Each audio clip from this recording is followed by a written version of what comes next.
मुरली अमृत की धारा है धारा, जो देती दुखों से किनारा। मुरली अमृत की धारा है धारा, जो देती दुखों से किनारा। भूले जीवन में हो जाए शिव बाबा मुरली में समझाए। भूले जीवन में हो जाए शिव बाबा मुरली में समझाए। ओम शांति। आज की तारीख है 20/3/2023 की साकार मुरली। बाबा के महावाक्य है, मीठे बच्चे सच्चे बाप के साथ सच्चा होकर रहो तो कदम कदम पर कदमों की कमाई जमा होती जाएगी। प्रश्न, कौन सी प्राप्ति भगवान के सिवाय दूसरा कोई करा नहीं सकता है? उत्तर, मनुष्यों को चाहना रहती हमें शांति व सुख मिले। शांति मिलती है मुक्ति धाम में और सुख मिलता है जीवन मुक्ति में। तो मुक्ति और जीवन मुक्ति, इन दोनों चीज़ों की प्राप्ति भगवान के सिवाय दूसरा कोई करा ना सके। तुम बच्चों को अब ऐसी भटकती हुई आत्माओं पर तरस आना चाहिए। बेचारे रास्ता ढूंढ रहे हैं, भटक रहे हैं, उन्हें रास्ता दिखाना है। गीत इंसाफ की डगर पर।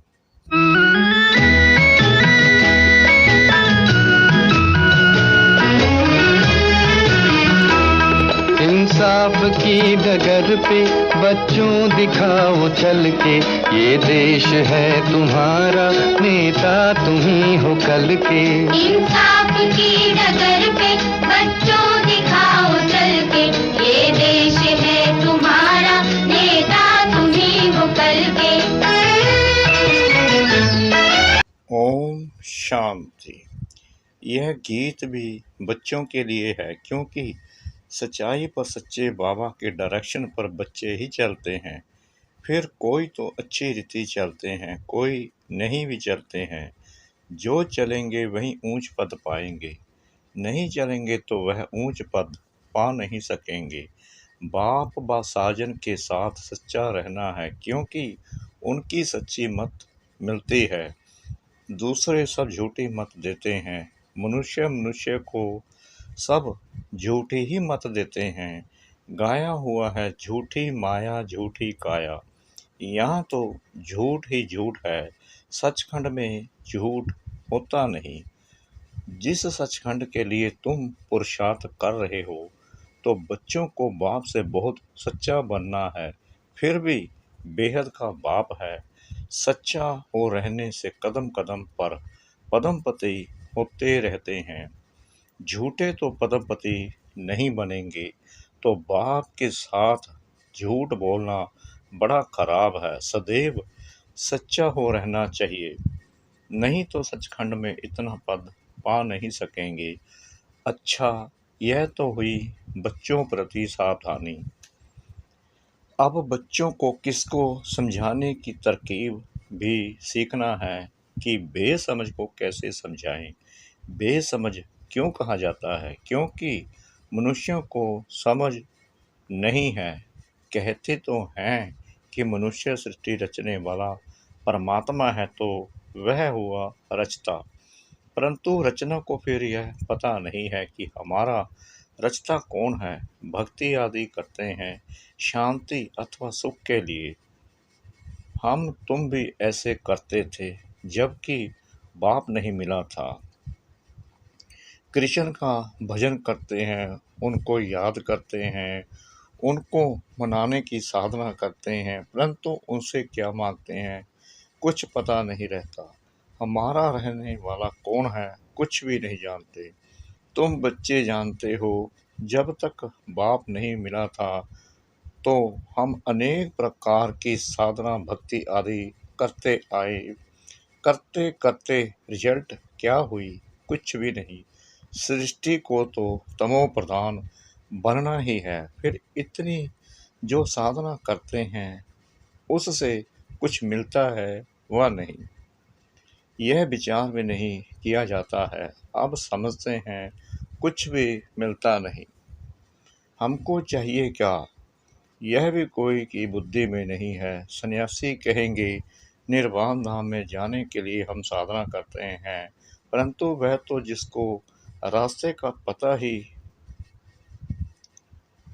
होकर आया हुआ हो तब तो रास्ता बता सके, और कोई तो रास्ता बता नहीं सकते।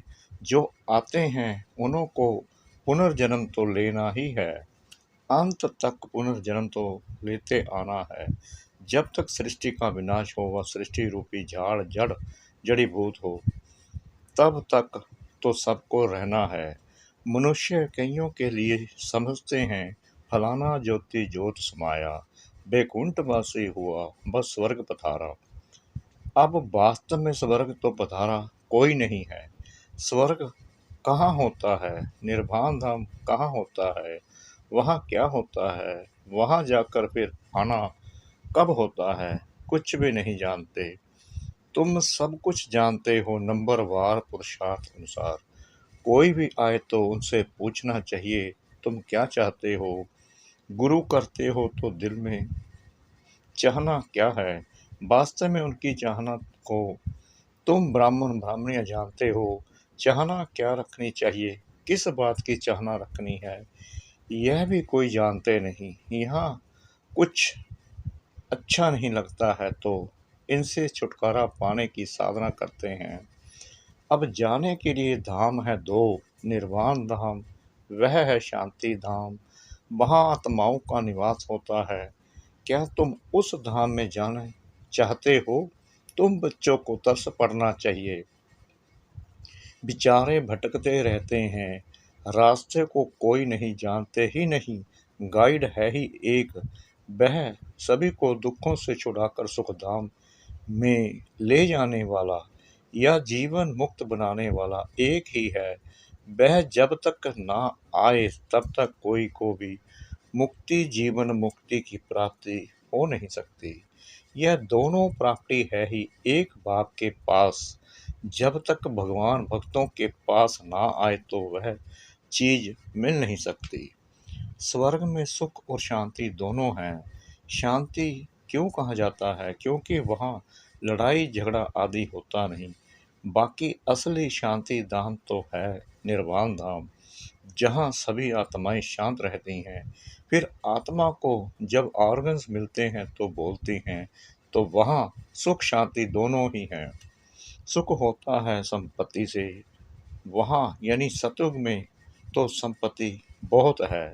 यहाँ संपत्ति नहीं है तो मनुष्य बेचारे रोटी टुक्कड़ भी मुश्किल खा सकते हैं। संपत्ति है तो एरोप्लेन बड़े बड़े महल आदि सब वैभव है। तो संपत्ति भी चाहिए, फिर शांति भी चाहिए, निरोगी काया भी चाहिए। यह सब देने वाला बाप है। समझाया जाता है यह कलयुग तो है दुखधाम, नई दुनिया है सुखधाम, वहाँ दुख होता नहीं।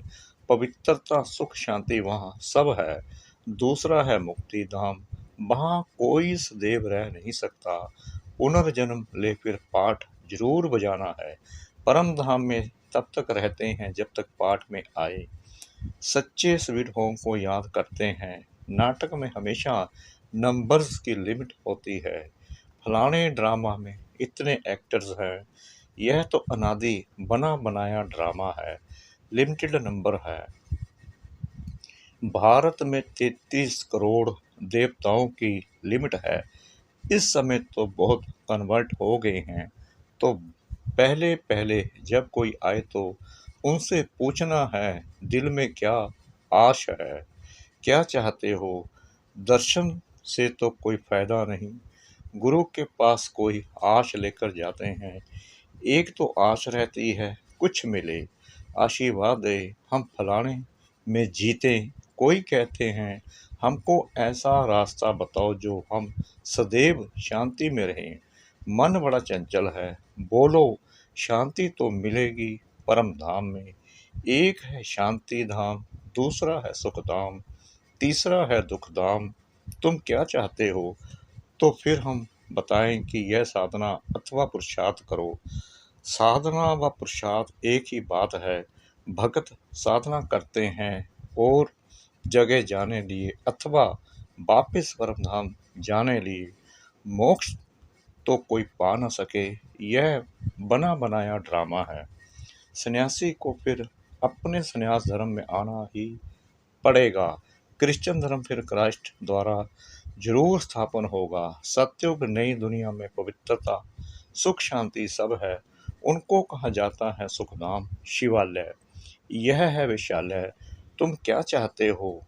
शांति चाहते हो? वह तो शांति धाम में मिलेगी, वह भी तब तक जब तक सुखधाम वालों का अर्थात देवी देवताओं का पाठ है। फिर तो नंबरवार सबको पाठ में आना पड़ेगा। तुम भी प्रसाद करेंगे तो बैकुंठ में जाएंगे। भारत बैकुंठ था, यह भीति देनी चाहिए। वर्षा बाप से ही मिलता है, वहीं आकर बच्चों को अपनी पहचान देते हैं। बाप ही नहीं तो बच्चों को पहचान कैसे होगी? ऐसे तो है नहीं जो समझे कि हम भगवान के बच्चे हैं। अगर ऐसा कहे तो हम पूछेंगे, बताओ भगवान क्या रचते हैं? वह तो स्वर्ग रचते हैं, फिर तुम नरक में क्यों धक्का खाते हो? फिर 84 जन्म बताने पड़े। भगवान ने तुमको स्वर्ग में भेजा, फिर 84 जन्म लेते अब नरक में आकर पड़े हो। अब 84 जन्म पूरे हुए, तुम यह नहीं जानते हो, हम बताते हैं। तुम पहले स्वर्ग में थे, फिर 84 जन्म भोगे हैं। अब फिर बाप और स्वर्ग को याद करो। कमल फूल समान पवित्र रहना होगा। सन्यासियों को भी समझाना है, तुम्हारा हठ योग है, यह है राजयोग। गृहस्थ व्यवहार में रहते कमल फूल समान रहना है, यह प्रवृत्ति मार्ग है। तुम्हारा पंथ ही अलग है निवृत्ति मार्ग का, यह परवर्ती मार्ग है जीवन मुक्ति पाने का।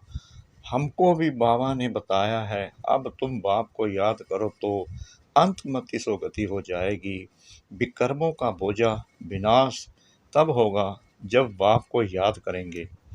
यह 2 स्थान है जहाँ सुख शांति मिल सकता है। तुमको क्या चाहिए? क्या स्वर्ग में जाने चाहते हो? गाया जाता है तो माता पिता, अगर तुमको सुख घनेरे चाहिए तो गृहस्थ व्यवहार में रहते राजयोग सीखो। पावन भी रहना है, फिर दोनों में से जो रहे बंधाई मानी नहीं है। स्वर्ग का मालिक बनने वाला नहीं होगा तो लटकना थोड़ी है। बाप और वर्षे को याद करना है और पवित्र रहना है। एक सन्यासी ने लिखा है, मैं साधु हूँ परंतु रास्ते का पूरा पता नहीं पड़ता है। सुना है आपके द्वारा रास्ता मिलता है, अब क्या करूं? हम आपका बन जाएंगे तो फॉलोअर सहित आ जाएंगे, परंतु ऐसे कोई बन नहीं सकते हैं। वह समझते हैं फॉलोअर्स को हम जो कहेंगे वह मानेंगे, परंतु ऐसे तो करेंगे नहीं। बीके का नाम सुनकर कहेंगे इनको जादू लगा है। हाँ, कोई निकल भी आए, बाकी हम कोई सन्यासी के आश्रम को हाथ करने वाले नहीं हैं। समझो कोई समझ लेते हैं यह मार्ग अच्छा है तो क्या हम उनका आश्रम संभालेंगे क्या? हाँ, बच्चियां जाकर भाषण करेगी, अगर पसंद आएगा तो रहेंगी, बाकी आश्रम को हम क्या करेंगे? लिखा है हम आकर कुछ शिक्षा पा सकते हैं तो उनको लिखना पड़े तुम साधना करते हो कहाँ जाने लिए, किस एम ऑब्जेक्ट से, किससे मिलने चाहते हो, कहाँ जाना चाहते हो? तुम तो हो हठ योगी सन्यासी, हमारा यह है राजयोग। यह सिखलाने वाला है परम पिता परमात्मा। यह कलयुग है दुख धाम, सतयुग है सुख धाम। कलयुग में देखो अनेकानेक धर्म हैं, कितने लड़ाई झगड़े हैं। सतयुग में तो है एक धर्म, वह है सतो प्रधान दुनिया। यथा राजा रानी तथा प्रजा, सतो प्रधान यहाँ है, यथा राजा रानी तथा प्रजा तमो प्रधान। यह कांटों का जंगल है, वह फूलों का बगीचा है, तो मार्ग है ही 2, हठ योग और राजयोग। यह राजयोग है स्वर्ग के लिए, राजाओं का राजा स्वर्ग में बनेंगे। स्वर्ग स्थापन करने वाला है परमपिता परमात्मा, वहीं राजयोग सिखलाते हैं।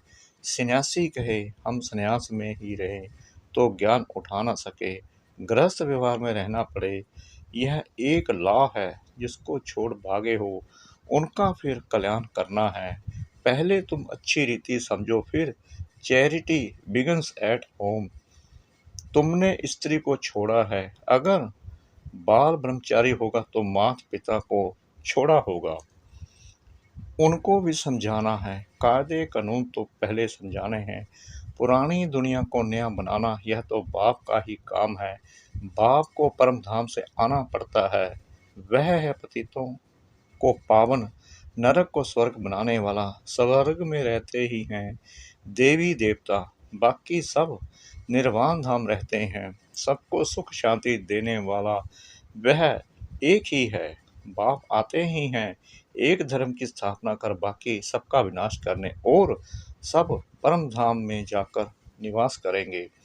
यह कयामत का समय है, सब हिसाब किताब पूरा कर वापस जाएंगे। सभी आत्माओं को अपना अपना पाठ मिला हुआ है, कोई कितने जन्म पाठ बजाते हैं।